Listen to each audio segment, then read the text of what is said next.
윤석열 대통령 되고 나라가 다 망가졌습니다. 어찌하면 좋습니까? 나라가 다 망가졌습니다. 겨우 2년밖에 안 됐는데 어떻게 윤석열 대통령은 이렇게 나라를 다 망가뜨릴 수 있죠? 3년이 너무 깁니다. 윤석열 대통령 남은 3년이 너무 깁니다. 경제가 다 망가졌습니다. 지난해 세수 부족은 56조였습니다. 대한민국 역사상 그런 세수 부족이 없었습니다. 삼성 법인세는 올해 0원입니다. SK 법인세도 올해 0원입니다. 나라가 다 망가졌습니다. 자영업자 5명 중에 1명꼴로 폐업합니다. 코로나 때 1.5%로 대출받아 그래도 연명했던 자영업자들이 이제 돈을 갚아야 해서 카드론을 쓰려고 하니 이자가 17%입니다. 1.5%로 대출받았는데 이제 17%로 무슨 재주로 갚는단 말입니까? 그런데 더 많은 불법 이자가 횡행하고 있으니 이 또한 통탄할 일입니다. 하늘에서는 북한의 오물풍선이 날라오고 그리고 바다에서는 후쿠시마 오염수가 들어오고 있습니다.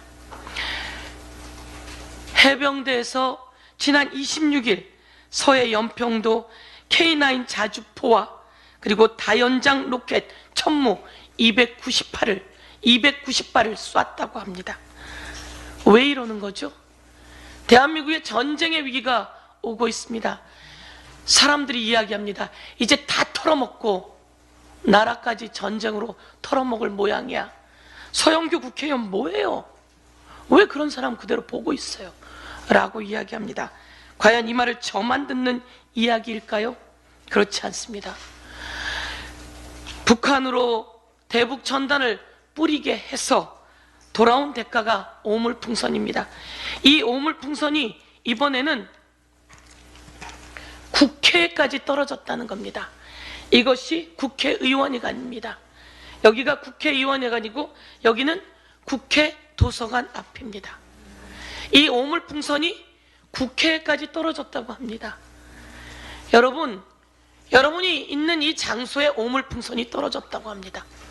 그리고 어느 날 새벽 이 오물풍선이 인천 상공을 날아가기 때문에 항공이 2시간 지연됐다고 합니다. 이 오물풍선에 무엇이 들었는지, 혹시 무엇이 들어서 무슨 일이 일어날지 어떻게 합니까? 대북 전단을 하지 않았더라면 이 오물풍선은 내려오지 않았을 가능성이 아주 높습니다.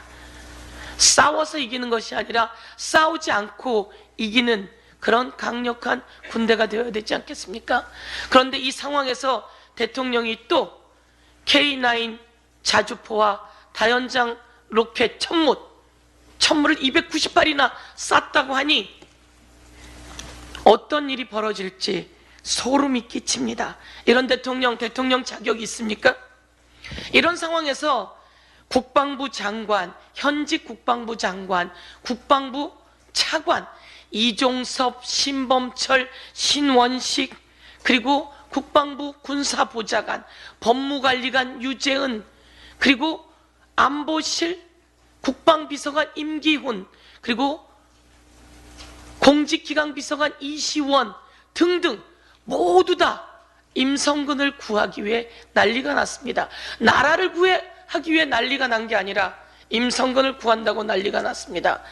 대통령이 나라를 구해야 되는데 전화를 해대기 시작합니다. 이번에 또다시 대통령이 신범철하고 3차례나 통화했다는 내용이 언론에 보도되고 있습니다. 이종섭에게 전화해서 사건 이첩을 보류시키라고 지시했나요? 그리고 마음이 급해서 우즈베키스탄에 가 있는 이종섭에게 3번이나 전화하는 동안 박정훈 대령의 보직이 해임됩니다. 우즈베키스탄에 가 있으니 답답했는지 차관에게 전화를 해대기 시작합니다. 이 차관이 그날 법사위 청문회에서 장경태 의원의 질문에 대답하지요. 아니, 그것은 외압의 전화가 아니라 회수의 전화였습니다. 맞습니다. 이 전화가 가기 시작하면서 이첩된 사건 기록이 회수됩니다. 이 회수될 때 공직기강 비서관 이시원이 나섰고 국방비서관 임기훈이 나섰습니다. 그리고 여기에 누가 나서기 시작했냐면 국가수사본부가 나서기 시작했고, 국가수사본부가 경북경찰청에 전화해서 사건을 회수하게 됩니다. 아니, 이를 위해서 국가수사본부까지 동원해야 합니까? 국가수사본부는 모든 권력으로부터 독립되어야 한다라고 해서 만들어진 기관이 국가수사본부입니다. 그런데 대통령이 국가수사본부까지 건드렸다, 대통령실에서 그렇게 건드렸다라고 한다면 제가 몇 번 이야기했지만 국기문란입니다. 대통령에 대해서 법사위에 탄핵소추 관련한 청원이 며칠 전에 5만이었는데 그 다음 보니까 10만이고 그 다음 보니까 16만이고 오늘은 뚝 올라서 35만까지 올라왔습니다. 이것에 대해서 대통령이 정신 차리라고 이야기하면서 이 와중에도 또 방송 장악, 밀실 음모가 계속되고 있습니다. 김홍일, 박문진 이사를 교체하고 그만두려고 한다고 하는데요. 이종섭 도주대사 그리고 이동관도 탄핵안이 나가자 도망갔습니다. 그리고 이제 김홍일도 박문진 이사 교체를 하고 도망가려고 하는데 저희가 그렇게 도망가게 놔두지 않겠습니다. 국민 여러분 같이 잡아야 되지 않겠습니까? 의료도 다 망가뜨렸습니다. 이제 3년이 너무 깁니다. 이상입니다.